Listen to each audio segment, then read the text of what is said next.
Good evening and welcome to CaribTalk on iVision TV. I'm your host, Roxanne Bartley. Ivy's on vacation this week, but we're on location, bringing you the latest news and happenings throughout Florida and the Caribbean region. We'll bring you the latest on the crisis in Cuba with the cholera outbreak there, and bring in expert Jeff Benjamin to give us some insight. Kera will also bring us the second part of her fun trip to the Bahamas. Stay tuned. In 1886, Vicente Martinez Ybor moved his cigar-making operation to Ybor City in Tampa, attracted by better trade deals and transportation. Today, the Cuban influence has added a unique flavor to cuisine, arts, and customs throughout our city. Last year, Tampa International Airport celebrated the first U.S. direct flight to Havana. With a special visa, persons can now visit relatives they have not seen in a long time. Understandably, our local community is interested in what is going on in Cuba. Unfortunately, today the news of a cholera outbreak in the Grand Bahama province is causing concern. Through Saturday, 158 cases of cholera has been reported, nearly 3 times as many as previously disclosed, but there were no new deaths, and the outbreak appears to have been contained and is waning, says Cuba's Ministry of Health. Reports indicate that 3 elderly people have died from the disease, and cholera is suspected in 2 other cases.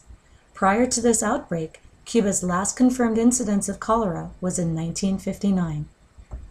We have joining us today Dr. Jeffrey Benjamin, the mayoral candidate for City of Miami to 2013.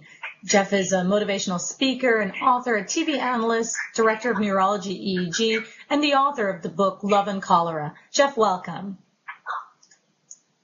Most people in the U.S. have probably heard of cholera, much less experienced it. Can you tell us a little bit about this disease?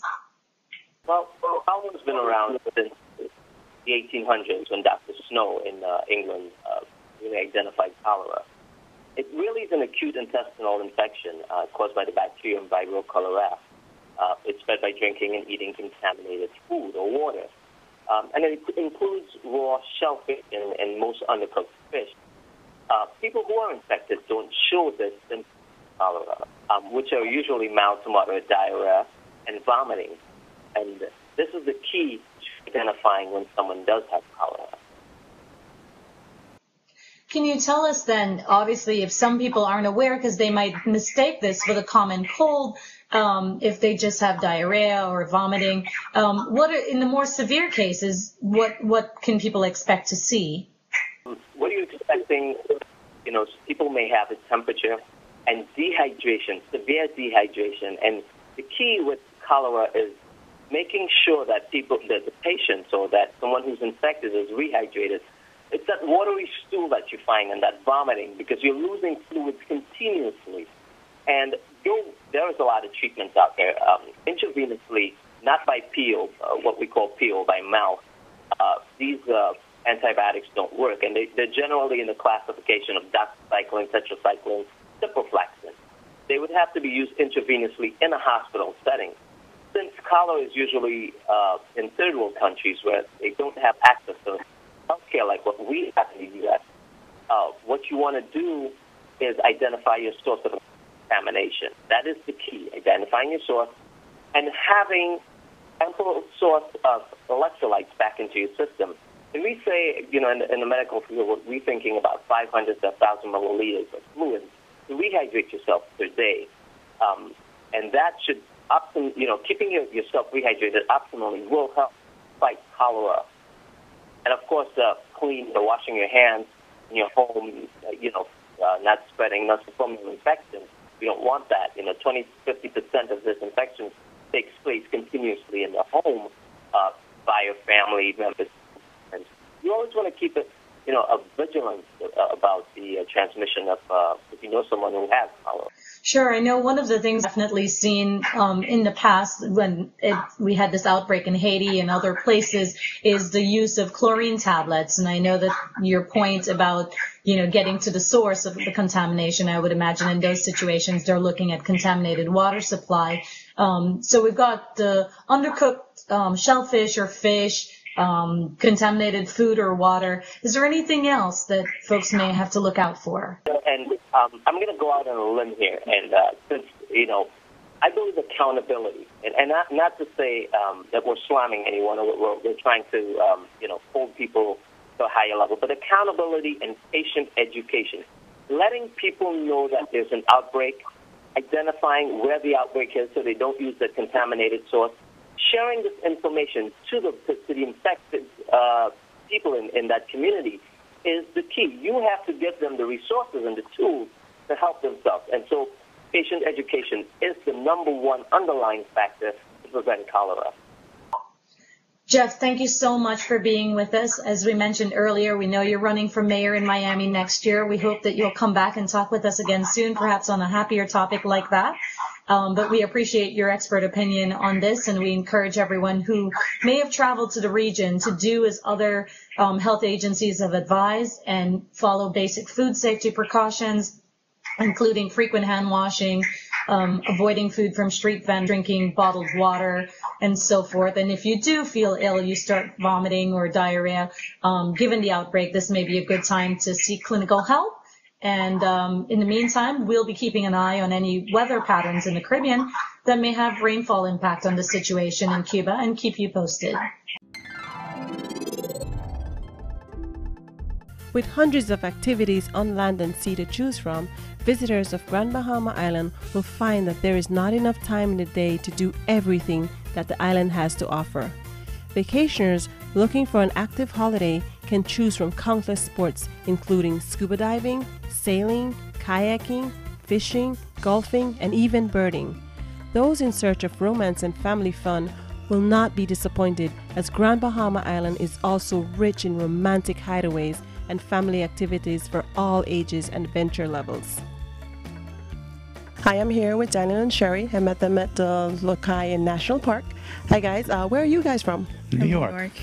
And how long have you been here in Grand Bahama Island? Well, we'll be here for 2 days. This is our first full day here. We arrived yesterday, and then tomorrow we leave. Can you tell me about your experience, what you like, what you didn't like, and anything else you want to share with our viewers? It's beautiful out here. I don't really see a lot of the things that we see a lot in New York, It's peaceful, it's very peaceful. Very natural, scenic, it's great weather too. I need a tan. I was totally pale. In New York, you get pale very easily. Everyone is friendly. Yeah, exactly. Everyone. Definitely, that's a good thing. So we're here with honeymooners Tanya and Terrence. They will share with us their experience here at Grand Bahama Island as well. We came in on a cruise ship, and we had 1 day on the cruise and 3 nights here. We don't leave until Monday, and honestly, it's been the most stress-relieving, vacation we've ever took. We've been to Chicago, Las Vegas, all those different places, but this is by far the best that we've ever had. And not only that, but it's like a refresher for our marriage. It's brought us closer together, and it's just something magical about this place. We really love it. Tell me about your experience here in Grand Bahama Island. How long have you been here? Well, we've been here since yesterday, and it's been pretty fun. We're staying at a really nice resort. And where are you guys from? We're from around the Chicagoland area. And Mom, did you come up with this brilliant idea for a vacation? Yes, actually, I won the cruise, but I extended it because it's my daughter's 21st birthday.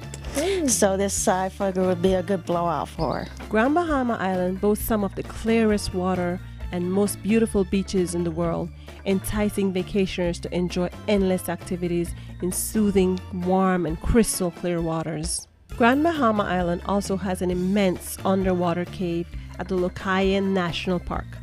The park is home to the largest explored underwater cave system in the world. Andre from the Grand Bahama Ministry gave us an exclusive tour. We're here at Lokai National Park on Grand Bahama Island. Lokai National Park is one of 3 national parks on Grand Bahama Island. It actually represents 6 ecosystems that Grand Bahama has to offer, including shrubbery, pine forests, whiteland coppice, rockland coppice, red mangroves, black mangroves, and white mangroves. Currently, we're in Ben's Cave. Ben's Cave is actually, if you notice above you, everything is open. That used to be solid, but because of this is limestone, and there's a little bit of acid in the rain, so naturally, and eventually it corrodes the limestone, and it just fell in, so now it's open, and it fills up with water. This cavern actually extends for 6 miles underneath and connects to another cavern further that we can walk to, called Burial Mound Cave, because they found actually remains of Lakayan Indians there. This is called bracken fern. If I'm not mistaken, what happens with this fern, the sunlight it's naturally oily, and the sunlight will hit it, and it actually ignites fires. If you see the pine forests, the Caribbean pines, which are all around, these are actually our native pines. We also have casuarina pines, Australian pines, which are invasive. They're from Australia, as the name would indicate. But these are Caribbean pines or yellow pines. They actually, if you notice, all the leaves are to the top. Okay. Because it's actually to concentrate everything to the top. They actually thrive because of fire. Oh wow! Because what happens is they'll have a lot of shrubbery going around their base, and competing for resources. And so basically, when the fire comes, it wipes out all the competition, but they don't get wiped out because they have a sap in them that's fireproof.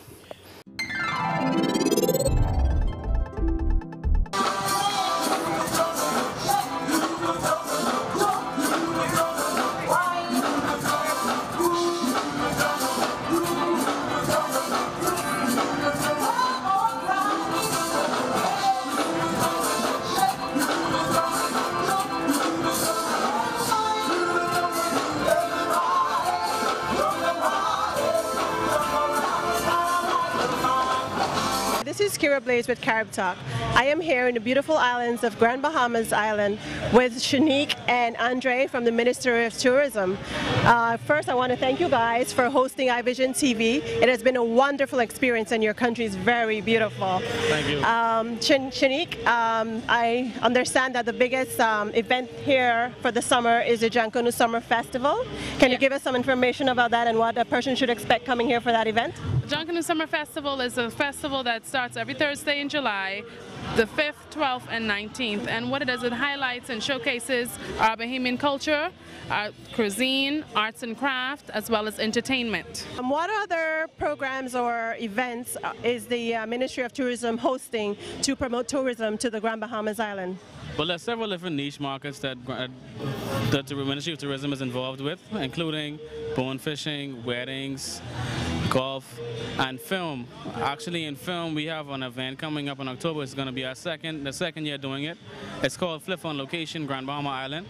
It's actually done in conjunction with the Fort Lauderdale International Film Festival, which runs from the week before until about a few weeks afterwards. And basically, what it is a mini film festival. We on top of promoting filmmaking locally with Bahamian filmmakers, we also bring in other independent filmmakers from the States. And last year we actually had honored Dennis Haysbert. You might know him from 24, and he's also the All-State guy. So we are hoping for bigger and better things in the years to come, and we also are hoping that Grand Bahama can become a key player in film locations. She think I'm keeping sweetheart. You don't want me round there. But I don't want to go through.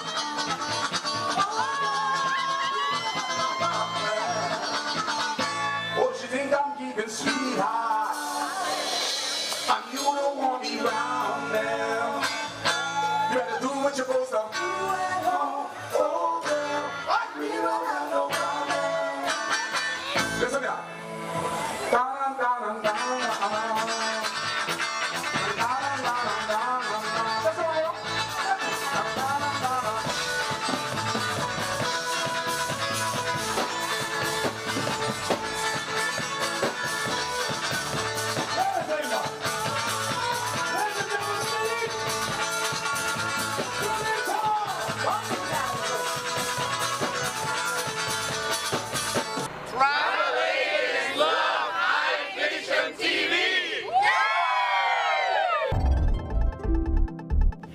hope you enjoyed your time hanging out with me on Grand Bahama Island. I had an amazing time learning about the caves, beaches, and culture. The food is amazing, good to the last bite. The Bahamian people are very welcoming and full of energy. And of course, I will never forget Stalit, the energy god, and my rake and scrape dance lessons. But as we all know, the saddest thing about any vacation is leaving. Until next time, I am Kera Blades, your travel specialist on CaribTalk. For more information on traveling to the Caribbean, please call our toll-free number or send us an email at info@thetravelconciergesite.com.